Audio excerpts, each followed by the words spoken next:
안녕하십니까. 건강부동산TV입니다. 세종시가 이제 국가산업단지 조성사업을 이제 추진하고 있었는데, 이번에 이제 예비타당소 조사에 통과를 해서 그 부분에 대해서 살펴보는 시간을 갖겠습니다.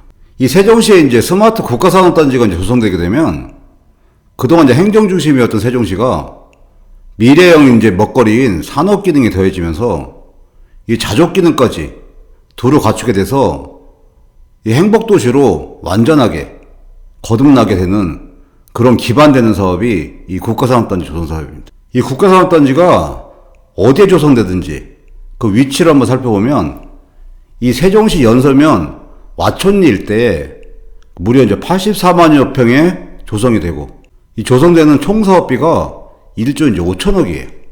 이 위치가 이제 대성지인데 오송역까지 한 10km 정도 떨어져 있고, 서울 세종고속도로 인근에 위치한 교통이 이렇게 편리한 지역에 국가산업단지를 조성할 계획입니다.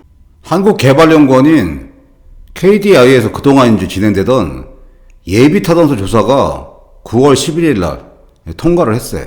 예비타당소 조사 결과를 한번 살펴보면 이 경제성 항목에서 1.76을 받았고, 이 재무성 항목에서 1.01을 받았어요. 이 수치가 이제 1 이상이면 우수한 건데, 경제성과 재무성이 우수하다는 결과를 얻었고, 정책과 이제 재무 등 종합평가 지수인 HHP는 0.586을 받았는데, 이 수치가 이제 0.5 이상 넘으면 우수하다는 건데 좋은 이제 점수를 받은 겁니다. 그럼 세종시에 이제 국가산업단지가 조성되게 되면 경제 효과가 과연 얼마나 될까? 이 수치는 이제 세종시에서 추산한 건데, 그 수치를 한번 보시면 이 생산 유발 효과가 8,206억 원, 고용 유발 효과가 5,916명, 산업단지 조성 후에 30년간 경제 효과가 20조 6천억 원, 그리고 이제 산업단지 종사자가 19,000명, 이런 경제 효과가 나올 수 있는 사업이라는 얘기입니다.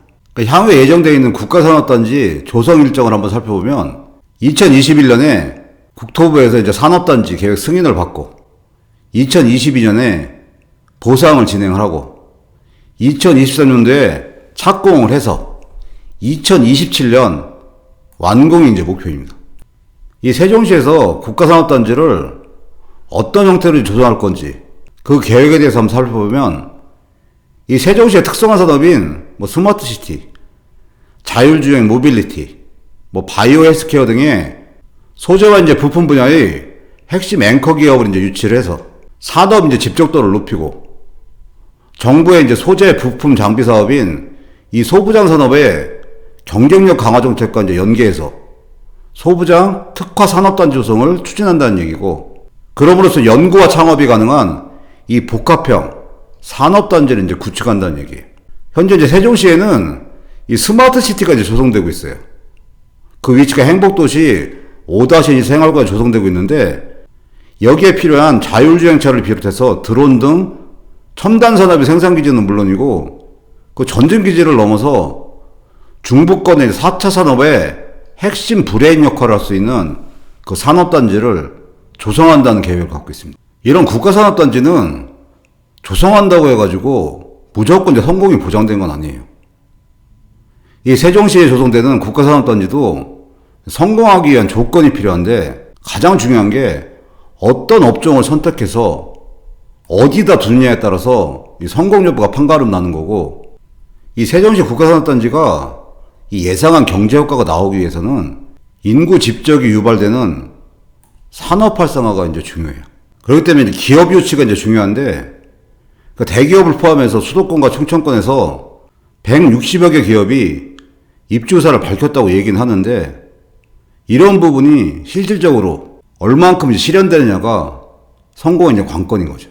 현재 이제 거론되는 대기업이 현대모비스, SK이노베이션, LG화학 등이 거론되고 있는데, 실질적으로 이런 대기업들이 유치가 돼야만 이 국가산업단지가 성공할 수 있는 기반이 됩니다.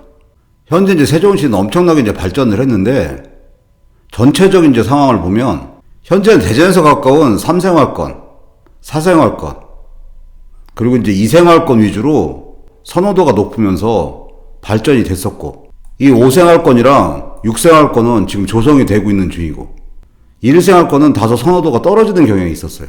근데 세종시 이제 연서면에 이 국가산업단지가 제대로 조성되게 되면 그 인근에 있는 조치원, 오송신도시 이런 부분도 연계해서 이제 시너지 효과를 내지만 가장 시너지를 낼 수 있는 지역이 이 세종시의 북부권 권역이에요. 그렇기 때문에 세종시에 국가산업단지가 제대로 이제 조성이 돼서 활성화가 되게 되면 이 세종시의 이제 북부권에 있는 구역들이 더 많은 혜택을 누릴 거라는 그런 예상이 됩니다. 이 최근에 이제 충청권에 유치되는 국가사업들이 꽤 여러 개 있어요. 이 세종시의 이제 국가산업단지뿐만 아니라 이러한 충청권의 국가사업들이 제대로 조성되고 완성되게 되면 이 충청권 전체의 미래 성장 동력에 굉장히 중요한 밑거름이 될 수 있는 사업들입니다. 최근에 충청권에 유치되고 있는 국가사업을 한번 살펴보면 먼저 대전에 있는 국제과학 비즈니스 벨트 둔곡지구에 첫 단지형으로 이제 외국인 투자 지역이 조성이 돼요. 그리고 대전 유성구 이제 용산지구 바로 옆에 이 탐립지구, 전민지구가 특구로 이제 개발 사업이 진행이 됩니다. 그리고 대전 유성구 궁동에는 이 단독형으로 스타트업 파크가 이제 조성이 되고, 충남에 있는 천안시에는 이 천안역 인근에 이 복합형으로 스타트업 파크가 조성이 될 예정이에요. 이 충북 오송에는 제3생명과학 국가산업단지가 조성이 되고, 충북 충주에는 바이오헬스 국가산업단지가 조성이 됩니다. 이렇게 이제 언급된 사업들이 제대로 조성돼서 완성이 되고, 이 세종시에도 스마트 국가산업단지가 완성되게 되면 이 충청권 전체에 시너지 효과를 충청권 전체에 시너지 효과가 나오고, 그 부분이 충청권 전체의 미래 가치를 상승시킬 수 있는 그 원동력이라는 생각이 듭니다. 아무쪼록 이제 세종시의 국가산업단지가 예정대로 조성돼서 현재 이제 예상하고 있는 경제 효과보다 훨씬 많은 효과가 나타나고, 그런 것들이 이제 바탕으로 세종시가 더욱 이제 발전을 하고, 충청권도 전반적으로 시너지 효과를 내면서 발전했으면 하는 바람입니다. 오늘 준비한 내용 여기까지고요. 앞으로도 좋은 내용 알려드리기 위해서 열심히 노력하겠습니다. 시청해주셔서 감사합니다.